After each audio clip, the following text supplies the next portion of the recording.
नमस्कार दोस्तों, हमारे यूट्यूब चैनल में आपका स्वागत है। आज हम आपको बहुत सुंदर अफसाने मैया का गीत सुनाएंगे। यह गीत आपको कैसा लगे हमें कमेंट में ज़रूर बताना और अगर पसंद आए तो हमारे चैनल को ज़्यादा से ज़्यादा सपोर्ट करना। ऊंचा पहाड़ बड़ी दूर नगरी, ऊंचा पहाड़ बड़ी दूर नगरी, एक दिन आवा हो अफसानी मैया मोरे नगरी, एक दिन आवा हो अफसानी मैया मोरे नगरी।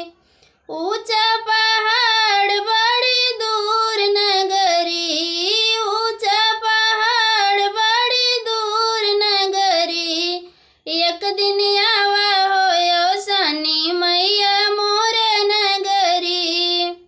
लैया फूटे हर कई कुरवल गहुबे, लैया फूटे हर कई कुरवल गहुबे, कलश भरौबे मैया कोर गगरी, कलश भरौबे मैया कोर गगरी, एक दिन आवा हो अफसानी मैया मोरे नगरी, एक दिन आवा हो अफसानी मैया मोरे नगरी।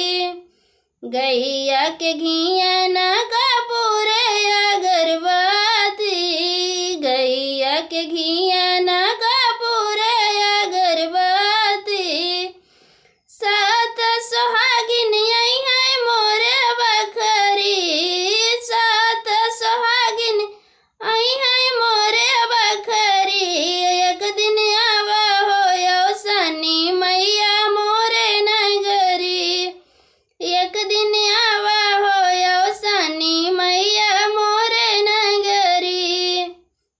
ऊंचा पहाड़ बड़ी दूर नगरी, ऊंचा पहाड़ बड़ी दूर नगरी, एक दिन आवा हो अफसानी मैया मोरे नगरी, एक दिन आवा हो अफसानी मैया मोरे नगरी। बेली चमेली